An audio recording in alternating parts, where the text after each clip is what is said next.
And the worst part about this tweet is it's got nearly 5,000 likes. That means there's nearly 5,000 people out here that just don't know their stuff. Come on now, this is just stupid, it's dumb, and the only reason people tweet out stuff like this is for clicks and views.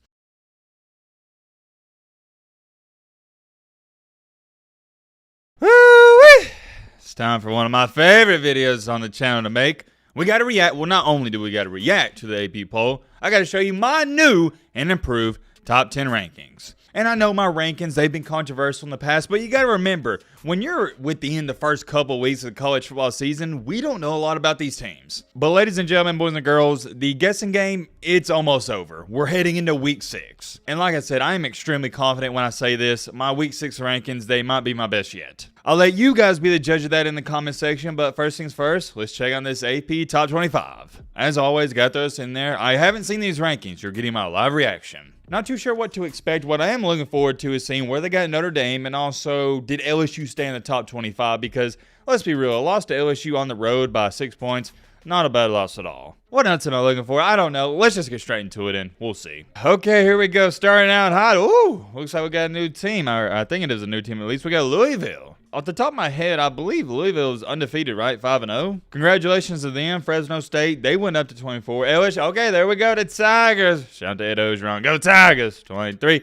We got the Volunteers, 22. And Mizzou at 21. You got 3 SEC teams back to back to back. And yeah, I can get down with this. Not bad. Not a bad start. 20-16, another SEC team. So you got 4 SEC teams in a row from 23 to 20. Kentucky's looking good. And oh yeah, by the way, that's going to be a good matchup. Kentucky plays Georgia this week. Look out for that game at 19. We got Duke, the Blue Devils. I like that. They didn't drop too much. They don't deserve to drop. They should have won that Notre Dame game if they would have blitzed on 4th and 16. But continuing along here, Utah, they dropped. They lost. Miami, it's all about the U at 17. And then we got the Lane Train and Ole Miss at 16. I'm trying to think. Wasn't Ole Miss ranked at 16 before the game? No, wait. No. LSU was 13 and Ole Miss, they was 20. Yeah, that's better. So they did go up. Congratulations on that big time win at number 15. We got DJ Ugabadoogie and Oregon State at 14. We got North Carolina 13. I told you guys, I've been high on this team from the start of the season. We got Washington State. Shout out to the Washington State fan base at number 12. We got the Sooners. And number 11, we got Alabama. I told y'all after week 1, after all my terrible picks, we was going on a redemption tour, and the team that I've been right on 100% up until this point was Washington State. I called their back-to-back upsets they pulled in the past couple of weeks, and I'm just happy to see them winning games. I feel like they're the black sheep in college football currently, and they don't get enough respect. In the Pac-12, everybody talks about USC, Oregon, Colorado, Oregon State, Washington, and the one team that gets left out is Washington State. It's a shame, man. It's a flat-out shame. And they got one of the best fan bases out there. I hate to see that, but I've been picking them, and they've been making me look like a genius. Alabama at 11, though, I somewhat expected that. And what about this? Oklahoma slowly but surely just been steadily climbing up the rankings. And by the way, if you're a college football fan, you got to know this. They played Texas this Saturday. You want to talk about a game that I'm excited for? I don't even have a horse in the race. Is this one right here. I love watching that game so much, especially when you got undefeated teams playing in it. I believe this is the first time Texas and Oklahoma are both undefeated heading into this matchup since 2011? I hope it's a good game, and I for sure hope it's better than last year. That was bad. We may have to make a separate video this week talking about the job that BV has done in his second year there. Way better than last year, I'll tell you that much, but let's get into the top 10. Well, before I get into it, I assume, okay, Alabama's at 11. We haven't seen Notre Dame, so Notre Dame's probably at 10, right? And yeah, here we go, got it pulled up right here. Notre Dame, they're at 10. Me personally, I do not have Notre Dame at 10, and I also don't have Alabama at 11. You'll see where I have those guys in just a second, or those teams. At number 9, we got USC. They dropped.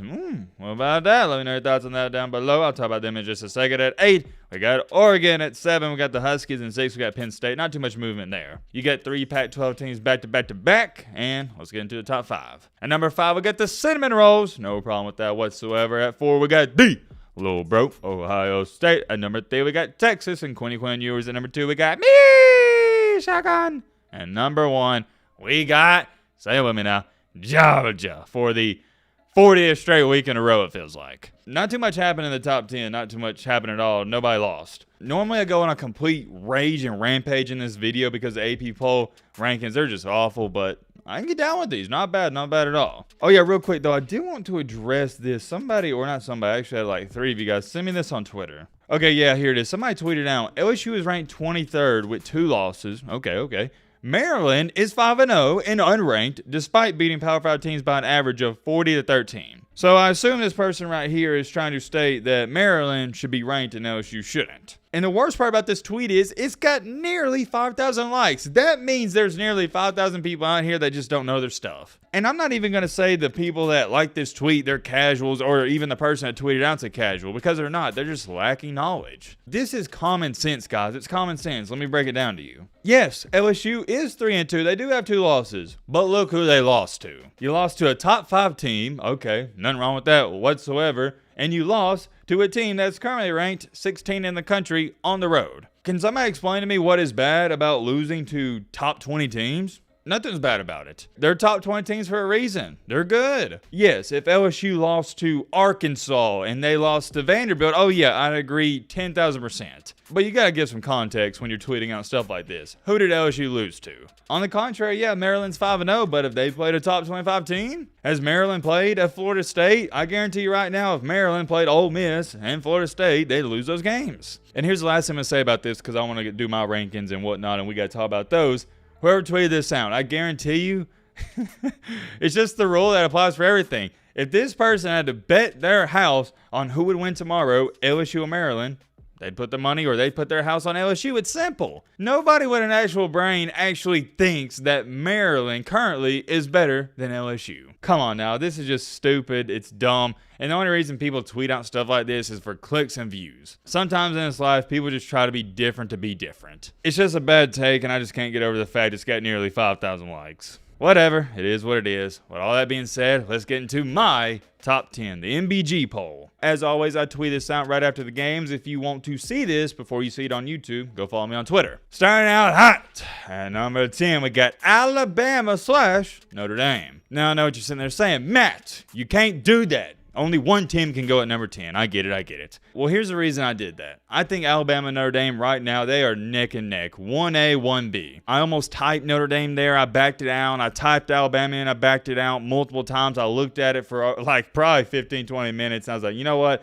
I'm just putting them both there. If you got Alabama at 11 and Notre Dame 10, I'm down with that, and vice versa. But for me, at least, I'm just going to put them both at 10. I'm going to say they're tied. At number 9, I got Oregon. And here's the thing. I want to put Oregon around 6 or 7, but I want to see them play some legit competition. I think they're a great team, but I want to see how they fare out against some adversity. So for now, I'm going to put them at 9. At number 8, I'm going to put Washington. Also like them. 7, Penn State. Nothing to be said there. They've always fluctuated for me around 6 to 7. I think I've had them at 7 from literally the start of the season. At number 6, I got USC. Now, previously, to give you some context, last week I had USC at number 3. So this is a big drop. I haven't dropped them completely down, but I will tell you this much. I'm no longer high on them because their defense is bad. It is awful, one of the worst in the country. I was told in the offseason they were going to fix it, and I guess I was lied to. And even heading into the game last week, I was high on them, but watching Colorado put up 41, I'm like, yeah, I'm jumping off the hype train, not as high on them. They're still a good football team, make no mistakes about it. They are a top 10 team, but the defense, it's a head scratcher, man. It is. I'm dropping them to 6. That's a big drop to me. If the defense keeps playing poorly, I will continue to drop them even if they win. At number 5, I got the Seminoles. Self-explanatory. 4, I got the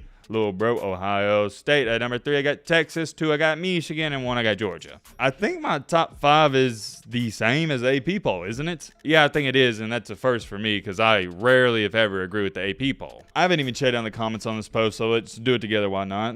Okay. Emma Haley State. It got 14 likes.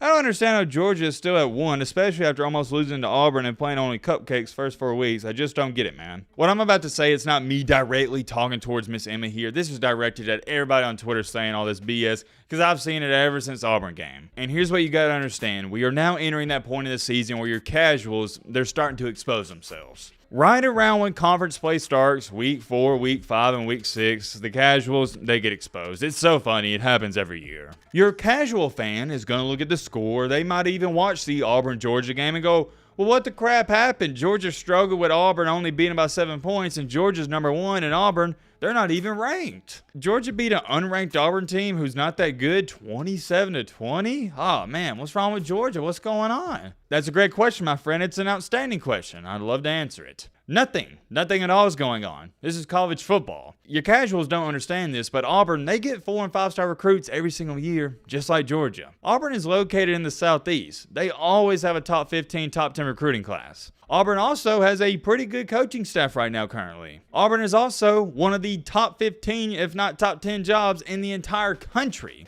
And last but not least, Auburn is a Power 5 team in the same conference as Georgia, and that is a rival game and matchup. So to answer the question, nothing happened. It was just a normal Georgia and Auburn football game, a normal SEC game on the road. I've said before, I'm going to say it again, and coaches say this all the time, but people don't actually take it into account. Winning on the road in the Power 5, I don't care what conference it is, in the Power 5, it is extremely difficult and hard. Granted, if I thought Georgia played bad in that game, I'd sit up here and tell you, oh yeah, they played bad and they got lucky to win. But I don't think that's what happened. I thought Georgia played a good game outside of a couple of turnovers, but that's going to happen in the sport of football. On the flip side for Auburn, I thought they played solid as well. Probably one of the better games they'll play this year. All in all, nothing about that game, to me at least, told me Georgia is not the number one team in the country. They're the best team in the country. Georgia's number one. I'm about tired of seeing the Georgia hate because it's laughable and comical. The SEC is the best conference in the country. Our quote-unquote lower tier mid teams would be some of the best teams in other conferences. A team like Auburn or Florida, Kentucky, or who's another team, Texas A&M, they'd be a top 25 team in any other conference. I'm not finna go on an SEC rant here. I'll leave it at this. That Auburn win for Georgia, it wasn't just, oh yeah, they escaped and they played their D- game. No, that was a good win. That's my top 10 though. There's really not too much movement, and I'm curious. Let me know in the comment section. Who you got in your top 10? Or what's your top 5, top 3? Let me know. Yeah, that's all I got about that.